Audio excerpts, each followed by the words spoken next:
আসসালামু আলাইকুম সুপ্রিয় শিক্ষার্থীরা, আশা করি তোমরা ভালো আছো, নিরাপদে আছো। আজকে মাস্টার্সের শেষ বর্ষের ক্লাসে তোমাদেরকে স্বাগত জানাচ্ছি। তোমরা জানো যে গতদিন আমরা ল্যাংমুরের পরিশোষণ সমতাপ রেখা নিয়ে বা একাণবিক পরিশোষণের ক্ষেত্রে ল্যাংমুরের পরিশোষণ সমতাপ রেখা নিয়ে আলোচনা করেছিলাম। আজকে আমাদের আলোচনার বিষয়বস্তু হচ্ছে অসমশক্তি প্রভাবনীয় বিক্রিয়ার ক্ষেত্রে ক্ষণস্থায়ী অবস্থা তত্ত্ব। তো এই থিওরি অনুযায়ী যে স্বীকার্যগুলো আছে সেই স্বীকার্যগুলো আমরা একটু প্রথমে দেখি। তো প্রথম এক নম্বর স্বীকার্যটা কি, যে পৃষ্ঠতলে শোষিত অণুর শক্তি ও সক্রিয় অবস্থার শক্তির পার্থক্যকে সক্রিয়ণ শক্তি বলে। তো এক নম্বর স্বীকার্যটা কি বলছে সেটা একটু আমি চিত্রের মাধ্যমে দেখাতে যাচ্ছি। দেখো, আমরা অসমসত্ব প্রভাবনীয় বিক্রিয়ার ক্ষেত্রে যেটা চিন্তা করি, যে একটা কঠিন প্রভাবক থাকে, এই কঠিন প্রভাবকের উপরে কিছু সক্রিয় স্থান থাকে, যে সক্রিয় স্থানে বিক্রিয়কগুলো একটা নির্দিষ্ট ভ্যান ডার ওয়ালস আকর্ষণ বল দ্বারা আটকে পড়ে যায়। যেমন এ এবং বি দুটি বিক্রিয়ক যদি কঠিন প্রভাবকের উপর একটা ভ্যান ডার ওয়ালস আকর্ষণ বল দ্বারা আটকে পড়ে যায়, এখানে আটকে তারা পরস্পরের সঙ্গে যুক্ত হয়ে একটা সক্রিয়তা জটিল অবস্থা সৃষ্টি করে বা অবস্থান্তর অবস্থা সৃষ্টি করে। তাহলে প্রথমে এ এবং বি বিক্রিয়ক কঠিন প্রভাবকের দ্বারা, কঠিন প্রভাবক যদি বলা হয়, কঠিন প্রভাবক ধরো ক্যাটালিস্ট সলিড সিএস দ্বারা প্রকাশ করলাম, কঠিন প্রভাবকের পৃষ্ঠতলে এই বিক্রিয়ক দুটি আটকা পড়ে একটা অবস্থান্তর অবস্থা সৃষ্টি করে, অর্থাৎ এদের প্রথম বন্ধন ভেঙে যাচ্ছে বা নতুন বন্ধন গঠিত হচ্ছে, অবস্থান্তর অবস্থা সৃষ্টি করে, তারপর সেখান থেকে একটা সময় উৎপাদ উৎপন্ন হয়। তো একটা পৃষ্ঠতলের শোষিত অণুর শক্তি, অর্থাৎ যে গ্যাসীয় অণুগুলো বা যে বিক্রিয়ক অণুগুলো কঠিন প্রভাবকের উপর শোষিত হলো, ও সক্রিয় অবস্থার শক্তি, অর্থাৎ এদের যে সক্রিয় জটিল অবস্থার সৃষ্টি হলো সেই অবস্থার শক্তি, পার্থক্যকে সক্রিয়ণ শক্তি বলা হয়। অর্থাৎ গ্রাফের মাধ্যমে যদি দেখানো যায় যে আমি যদি এক্স ওয়াই অক্ষ বরাবর শক্তি দ্বারা প্রকাশ করি এবং এক্স অক্ষ বরাবর যদি রিয়াকশন কোঅর্ডিনেট বোঝাই, অর্থাৎ বিক্রিয়ার অগ্রগতি বোঝাই, তাহলে প্রথমে থাকবে কি বিক্রিয়ক, বিক্রিয়ক আমরা রিয়াক্ট্যান্ট দ্বারা প্রকাশ করলাম, এবং শেষে থাকবে প্রোডাক্ট বা উৎপাদ। তো এই রিয়াক্ট্যান্ট থেকে প্রোডাক্ট হতে হলে একটা নির্দিষ্ট পরিমাণ শক্তি অতিক্রম করতে হয়। এই যে চূড়ার যে শক্তি, একবার যে এই গ্রাফের যে পিক যে পজিশনটা আছে, এই জায়গার শক্তিটা কিন্তু সক্রিয় জটিল অবস্থার শক্তি, অর্থাৎ এখানে এই বিক্রিয়ার ক্ষেত্রে এটা হচ্ছে সিএস। এই বিক্রিয়ক বা শোষিত অণুর শক্তি থেকে এই সক্রিয় অবস্থা শক্তি পর্যন্ত যে উচ্চতা, এটাই কিন্তু আসলে সক্রিয়ণ শক্তি বোঝায়, অর্থাৎ এই পর্যন্ত উচ্চতা হচ্ছে সক্রিয়ণ শক্তি। ওকে, এরপর 2 নম্বর স্বীকার্য কি বলা হয়েছে, যে পৃষ্ঠতলে পরিশোষিত অণুসমূহ কর্তৃক শোষিত শক্তির মান কখনোই শূন্য হতে পারে না। অর্থাৎ একটি কঠিন প্রভাবকের উপরে যে বিক্রিয়ক অণুগুলো পরিশোষিত হবে, পরিশোষিত হওয়ার পর যে শক্তি তারা প্রভাবক থেকে অর্জন করবে, সেই শক্তিমান কখনো শূন্য হতে পারে না। এরপর কি বলা হয়েছে, উত্তেজিত অবস্থায় পৃষ্ঠতলীয় অবস্থান্তর অবস্থাকে হার নির্ধারণ করে ধাপ দ্বারা সূচিত করা হয়। অর্থাৎ এক্ষেত্রে কিন্তু ধাপ দুটি, অর্থাৎ বিক্রিয়ক কঠিন প্রভাবকের পৃষ্ঠতলে শোষিত হয়ে অবস্থান্তর অবস্থা সৃষ্টি করেছে, এটা হচ্ছে অবস্থান্তর অবস্থা, অবস্থান্তর অবস্থা, আর সেখান থেকে উৎপাদ গঠন করেছে। তো বিক্রিয়ক থেকে এই পরিশোষিত হয়ে অবস্থান্তর অবস্থা সৃষ্টি করে যে ধাপটি, এই ধাপটি আসলে বিক্রিয়ার হার নির্ধারণকারী ধাপ। ওকে, এরপর কি আছে, যে পৃষ্ঠতলীয় ঘনমাত্রা এবং বিক্রিয়ার হার সরাসরি সমানুপাতিক হবে। অর্থাৎ কোন একটি কঠিন প্রভাবকের উপর কতটুকু পরিমাণ বিক্রিয়ক অণু পরিশোষিত হয়েছে, তাদের ঘনমাত্রা আসলে বিক্রিয়ার হারের সমানুপাতিক। অর্থাৎ বোঝানো যাচ্ছে যে কোনো একটা অসমসত্ব প্রভাবক দ্বারা প্রভাবিত বিক্রিয়ার ক্ষেত্রে বিক্রিয়কের ঘনমাত্রার সমানুপাতিক হবে সেই বিক্রিয়ার হার। এরপর 6 নম্বর যেটা একটু আমরা যদি দেখি যে সামগ্রিক বিক্রিয়ার হার সিস্টেমে যুক্ত প্রভাবকের পরিমাপের সাথে সরাসরি সমানুপাতিক। অর্থাৎ পুরো বিক্রিয়ার হার সিস্টেমে বায়ু বিক্রিয়ায় যতগুলো প্রভাবক যুক্ত থাকবে বা যতটুকু পরিমাণ প্রভাবক যুক্ত থাকবে তার সাথে সরাসরি সমানুপাতিক হবে। অর্থাৎ প্রভাবক যদি বেশি পরিমাণে থাকে তাহলে সামগ্রিক বিক্রিয়ার হারও বেশি হবে, যদি প্রভাবক কম থাকে তাহলে সামগ্রিক বিক্রিয়ার হারও কম হবে। এই গেল অসমসত্ব প্রভাবনীয় বিক্রিয়ার ক্ষেত্রে ক্ষণস্থায়ী অবস্থা তত্ত্ব। ওকে, যদি আমরা গ্রাফের মাধ্যমে দেখাতে চাই, দেখো এখানে রিঅ্যাকট্যান্ট বলতে বিক্রিয়ক, এখানে প্রোডাক্ট আছে, রিঅ্যাকট্যান্ট থেকে প্রোডাক্ট পর্যন্ত এই যে ট্রানজিশন স্টেট বা এই এর ক্ষেত্রে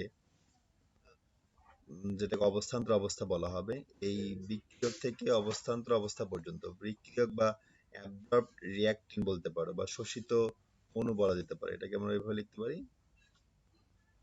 শোষিত অণু।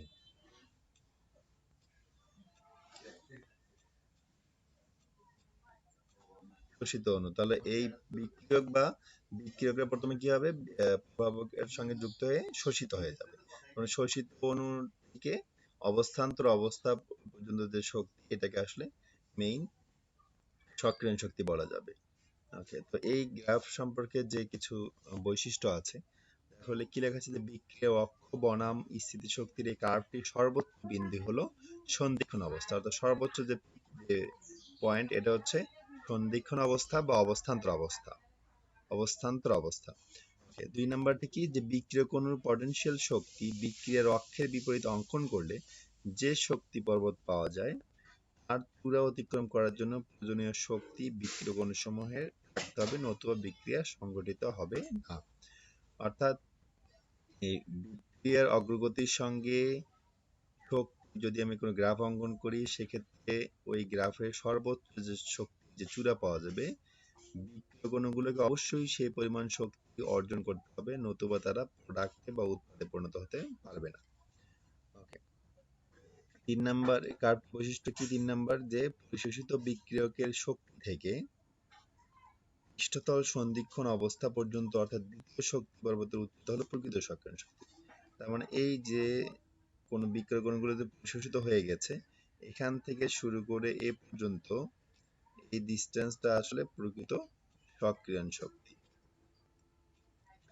এখানে হেটেরোজেনিয়াস বলতে অসমসত্ব প্রভাবন ক্রিয়ার শক্তি বোঝানো হয়েছে। ওকে, এরপর কি আছে, পৃষ্ঠতলীয় সন্ধিক্ষণ অবস্থা পর্যন্ত উত্তেজনাই হলো হার নির্ধারণকারী ধাপ, যেটা একটু আমরা পড়লাম। বিক্রিয়ক থেকে এই যে অবস্থান্তর অবস্থা সৃষ্টি পর্যন্ত বা সক্রিয় অবস্থা সৃষ্টি পর্যন্ত যে ধাপটি আছে, সেই ধাপটি হচ্ছে হার নির্ধারণকারী ধাপ। এরপর 5 নম্বরটা একবার রিডিং করলে তোমরা পারবে। 6 নম্বরটা যদি আমরা খেয়াল করি, যে পৃষ্ঠতলীয় বিক্রিয়ায় সরাসরি সংযুক্তকারী প্রভাবকের পরিমাণের সাথে বিক্রিয়াটির সামগ্রিক হার সমানুপাতিক হয়। এটা তো আমরা একটু আগে পড়লাম। হোক, এখন একটি ক্ষণস্থায়ী অবস্থান্তর অবস্থার সাহায্যে গ্যাসীয় অসমসত্ব প্রভাবন বিক্রিয়া হারের সমীকরণ আমরা প্রতিপাদন করব। এক্ষেত্রে বিক্রিয়ক ধরা হয়েছে এ এবং বি, আর এস পৃষ্ঠতল যেটি, সেটাকে আসলে প্রভাবকই বোঝানো হচ্ছে। বিক্রিয়করা প্রভাবকের পৃষ্ঠতলে শোষিত হয়ে একটা সক্রিয় তুল্য অবস্থা সৃষ্টি করবে বা সন্ধিক্ষণ অবস্থা সৃষ্টি করবে বা অবস্থান্তর অবস্থা সৃষ্টি করবে, এবং সেখান থেকে তারা একটা সময় উৎপাদে পরিণত হবে। এই দুটি ধাপের যে বিক্রিয়াটা হচ্ছে প্রথম ধাপ, আর সক্রিয় তুল্য অবস্থা সৃষ্টি থেকে পরবর্তীতে উৎপাদ পরিণত হওয়া পর্যন্ত এটা হচ্ছে দ্বিতীয় ধাপ। তাহলে এই দুটি ধাপের মধ্যে প্রথম ধাপটি কিন্তু আসলে সামগ্রিক বিক্রিয়া হার নির্ধারণ করবে। ওকে, যেহেতু এখানে সাম্য অবস্থা সৃষ্টি হবে, তার সাম্য অবস্থায় ভরকের সূত্র অনুসারে ধ্রুবক ঠিক হবে। উৎপাদের ঘনমাত্রা, উৎপাদ বলতে এখানে সক্রিয় যেটা ঘনমাত্রা বোঝানো হচ্ছে, ভাগ বিক্রিয়কের ঘনমাত্রা। বিক্রিয়ক বলতে এখানে বোঝানো হচ্ছে এ, বি এবং প্রভাবক। ওকে, সেই জন্য সিএস, সিবি এবং সিএস এর ঘনমাত্রা দেখানো হবে। এবার এই পার্টিশন ফাংশনের সাথে যদি সম্পর্কিত করে যদি আমরা সাম্য ধ্রুবকের সমীকরণ প্রকাশ করি, তাহলে সাম্য ধ্রুবক সমান প্রতিটি উপাদানের পার্টিশন ফাংশনের সঙ্গে সক্রিয়ণ শক্তিটা এভাবে লগারিদমিক আকারে যুক্ত থাকবে। তাহলে এই দুটি সমীকরণের সাথে তুলনা করলে আমরা এইটা এই অংশটুকু সমান এই অংশ লিখতে পারি। এখানে কিন্তু থিটা এ, থিটা বি, থিটা এস এগুলো কিন্তু আসলে যথাক্রমে এ বি এবং এস এর পার্টিশন ফাংশন বোঝাচ্ছে। এভাবে সমান করে লিখতে পারি। ওকে, এখন সেখান থেকে আমরা সি স্টার এর স্টার দ্বারা এভাবে লেখা যেতে পারে, স্টার দ্বারা তোমরা চিহ্নিত করতে পারবা। যাই হোক, সি স্টার মানে এই রাশিটা আমরা পেলাম। এখন সামগ্রিক পরম বিক্রিয়ার হার তথ্য অনুসারে আমরা বিক্রিয়ার হার সমান এটা পাই কোন একটা সক্রিয় জটিল অবস্থার ঘনমাত্রার সঙ্গে বোলজমান ধ্রুবক এবং তাপমাত্রার সাথে যেভাবে সম্পর্কিত। আমরা যেহেতু সামগ্রিক বিক্রিয়ার হার এটি, তাহলে একটু আগে আমরা কি দেখলাম যে এ বি এবং এস বিক্রিয়া করে সক্রিয় জটিল সৃষ্টি করেছে। সক্রিয় জটিল তাহলে এই ধাপটি হচ্ছে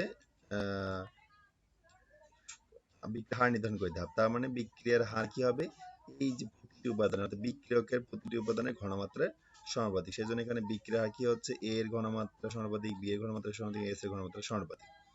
ওকে, ডিএক্স ডিটি সমান আমরা এই রাশিটি পাচ্ছি ঘনমাত্রা সমানুপাতিক। তার সঙ্গে আমরা এই যে সি স্টার যেটি আছে, সি স্টার মানটা আমরা বসালাম। বসানোর পরে সামগ্রিক এর পাচ্ছে তার বিক্রিয়া হার, আপেক্ষিক বিক্রিয়া হার ধ্রুবক, সেটা ভি দ্বারা প্রকাশ করা হয়েছে। সি এ সি বি, এখানে সি এবং এ এবং বি হচ্ছে বিক্রিয়কের ঘনমাত্রা। তাহলে এই দুটি পরস্পর সমান করলে আমরা এরকম রাশি পাচ্ছি। এখান থেকে এসটা যেহেতু পৃষ্ঠতল বা প্রভাবকের পৃষ্ঠতল যেটি সারফেস যেটি, এর কোনো আবর্তন স্থানান্তর শক্তি নেই। অর্থাৎ পৃষ্ঠতলের যে কণাগুলো আছে সেগুলো কিন্তু ঘুরতে পারবে না, স্থানান্তর হতে পারবে না, শুধুমাত্র নিজস্ব পজিশনে থেকে কম্পন হতে পারবে।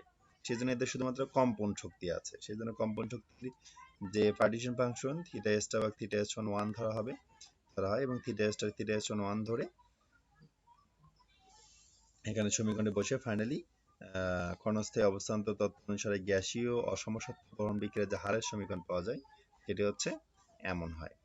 ওকে, তাহলে আজকে আমরা অসমসত্ব প্রভাবন বিক্রিয়া হারের সমীকরণ ব্যাখ্যা করলাম ক্ষণস্থায়ী অবস্থান তত্ত্ব অনুসারে।